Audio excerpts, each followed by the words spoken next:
Ella Rizkyana Silalahi dari kelas 91. Perkenalkan, saya Sinta Widya Putri dari kelas 91. Perkenalkan, saya Yusnida Talombarloa dari kelas 91. Perkenalkan, nama saya Cynthia Bella dari kelas 91. Perkenalkan, nama saya Kiara Kairunisa Nasution dari kelas 91. Perkenalkan, nama saya Novelia Stefani Sagala, kelas 91. Perkenalkan, nama saya Betty Fanya Salim dari kelas 91.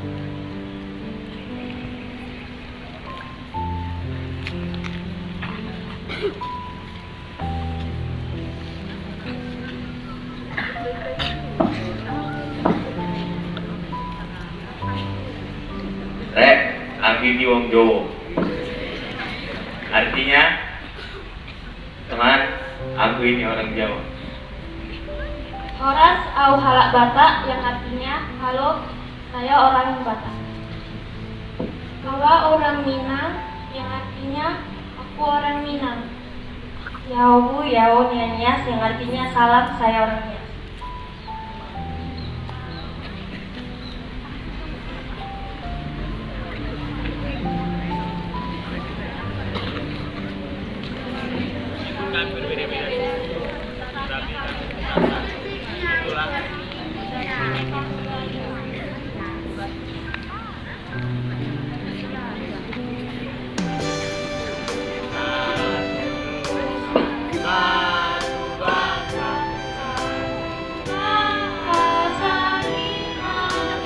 Tanah air pasti jaya untuk selama-lamanya. Indonesia ku bangga, Indonesia tercinta, bangsa dan bahasa kita bela bersama.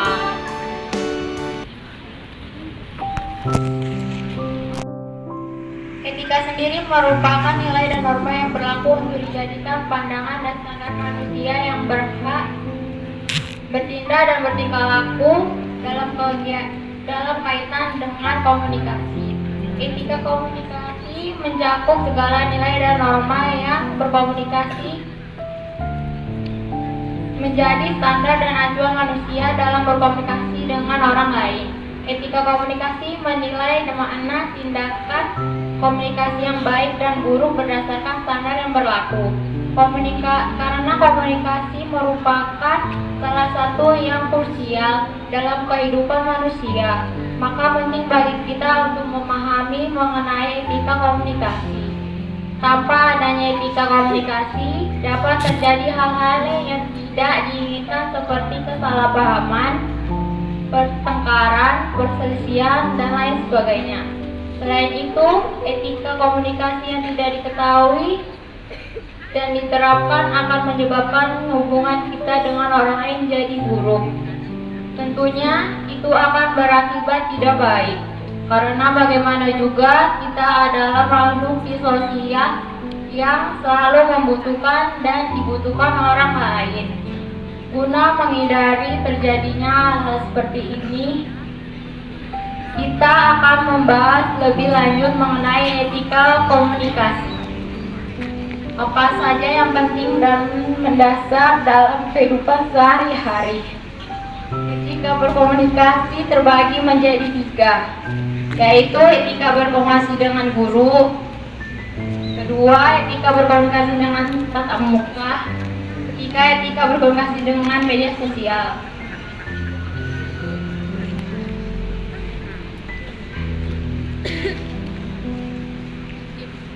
Dan selanjutnya adalah etika berkomunikasi terhadap guru. Selain tidak durhaka kepada guru, maka etika yang baik adalah selalu memegang dan mengamalkan amanat-amanat yang baik disampaikan oleh seorang guru. Hal ini juga dianjurkan oleh Allah yang tercantum dalam firman-Nya. Quran Surat Al-Anfal yang berbunyi sebagai berikut. Ya ayyuhalladzina amanu la ta'khunullaha war rasula wa ta'khunu amanatikum wa antum ta'lamun. Dari keterangan ayat tersebut telah jelas bahwa mengkhianati amanat-amanat yang dipercaya kepada kita sama halnya dengan mengkhianati Allah dan Rasul. karena ketiga-tiganya sama-sama dilarang.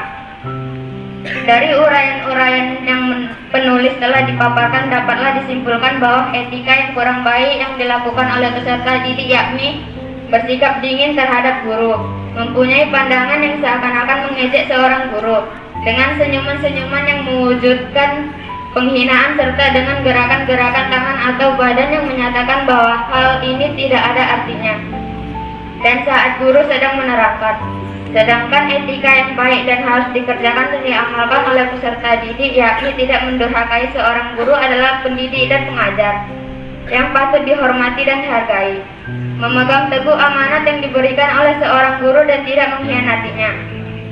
Tata krama berkomunikasi guru dan peserta didik menurut Islam.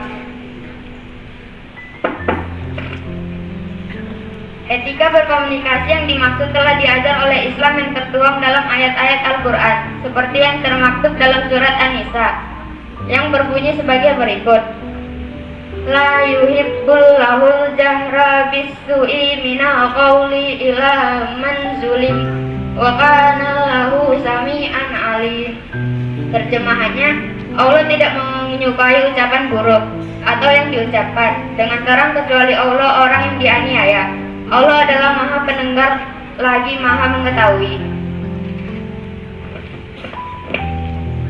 Selanjutnya, etika berkomunikasi yang baik dalam proses belajar mengajar, terutama bagi peserta didik, adalah larangan untuk mendahului ucapan guru. Etika berkomunikasi tatap muka. Apa itu komunikasi tatap muka? Komunikasi tatap muka atau secara langsung adalah komunikasi yang dilakukan dengan jarak pendek alias bertatap muka langsung dengan lawan bicara kita. Faktanya, komunikasi tatap muka adalah komunikasi yang kita lakukan setiap harinya, baik dengan guru, orang tua, saudara, teman dekat, dan lain sebagainya. Etika berkomunikasi tatap muka yang harus diperhatikan adalah 3, yaitu yang pertama, tatap mata lawan bicara. Maksudnya adalah jangan sampai kita malah melihat ke arah yang lain. Itu bisa membuat lawan bicara kita merasa terganggu atau tidak diperhatikan.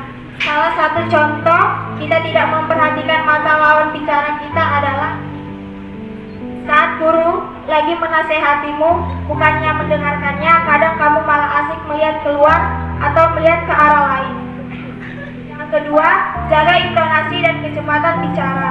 Maksudnya adalah kamu harus berbicara dengan suara yang jelas, tidak terlalu pelan ataupun terlalu tinggi. Itu bisa membuat orang tidak mengerti apa yang kita ucapkan. Dan jangan berbicara dengan cepat, karena itu bisa membuat lawan bicara kita tidak bisa menyimak dengan baik. Nah, yang ketiga adalah lontarkan pertanyaan. Maksudnya adalah kita jangan hanya sibuk berbicara dan tidak menyimak perkataan lawan bicara kita. Maka dari itu, dengarkanlah dengan baik apa yang dikatakan lawan bicaramu, dan sahutilah dengan cara melontarkan pertanyaan dan pernyataan. Dan itulah beberapa etika berkomunikasi tatap muka yang dapat kita terapkan di dalam komunikasi kita setiap hari. Kiranya teman-teman semua dapat bisa menerapkannya. Cara berkomunikasi lewat media sosial.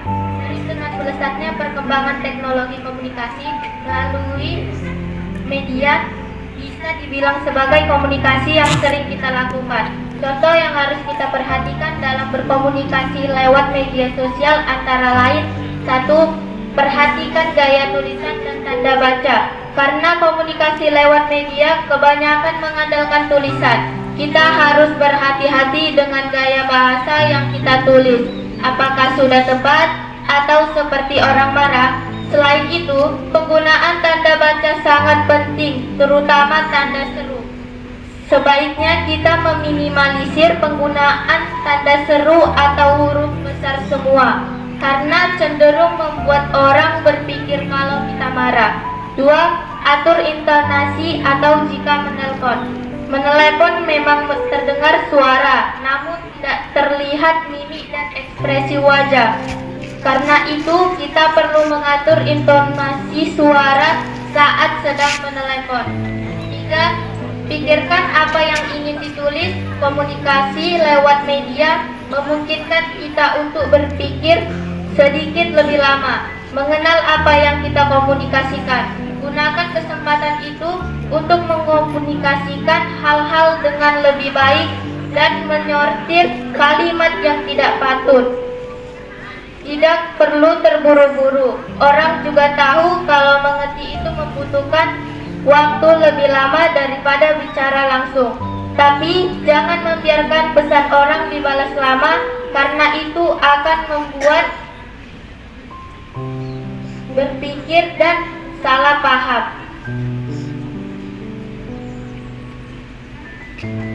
Inilah literasi dari kelas kami. Maaf kalau ada kesalahan kata. Sekian dan terima kasih.